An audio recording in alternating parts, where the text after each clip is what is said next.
Sulawesi Utara Sulut terus mengusut tuntas dugaan korupsi dana hibah untuk gereja Masehi Injili di Minahasa Gemim. Pada Rabu 23 April 2025, anggota Komisi 11 DPR RI sekaligus Penatua Pemuda Sinode Gemim, Rio Dondo Kambei, diperiksa sebagai saksi terkait kasus ini di Markas Polda Sulut, Manado. Rio tiba di Markas Polda Sulut sekitar pukul 10 pagi dengan mengenakan kemeja putih dan celana hitam. Salah satu pelanggaran utama adalah ketiadaan legalitas organisasi penerima hibah di Kemenkumham. Kapolda Langi menekankan asas praduga tak bersalah, menjunjung hak asasi manusia, serta transparansi penuh tanpa intervensi politik.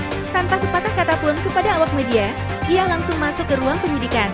Pemeriksaan ini, menurut sumber internal penyidik, bertujuan mendalami dugaan peran Rio dalam organisasi penerima dana hibah.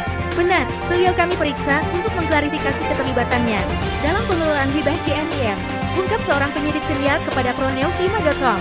Kasus ini telah menyeret 5 orang ke meja hijau, yakni Jeffrey Korenten ex-Kepala Badan Keuangan Sulut tahun 2020, Ferdi Kaligis Kepala Biro Kesra Sulut tahun 2021 sekarang, Steve Harte Andris Kepala Sekprov Sulut, aktif sejak tahun 2022, Asiano Gami Kawatu Asisten 3 Pemprov Sulut tahun 2020 tahun 2021, dan PDT, Kiain Arina Ketua BPMS GMIM, Kapolda Sulut, Irjen Pol Roy Kelangi, menyatakan para tersangka dijerat Pasal 2 dan Pasal 3 UI, Nomor 31 tahun 1999, tentang pemberantasan tindak pidana korupsi, yang telah diubah dengan RUU Nomor 20 tahun 2001, junto Pasal 55 ayat 1 KHP.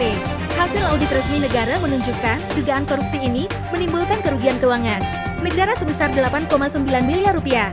Kapolda menegaskan, penyidikan dilakukan melalui proses ketat, termasuk gelar perkara dan pengumpulan alat bukti sesuai pasal 184 KUHP.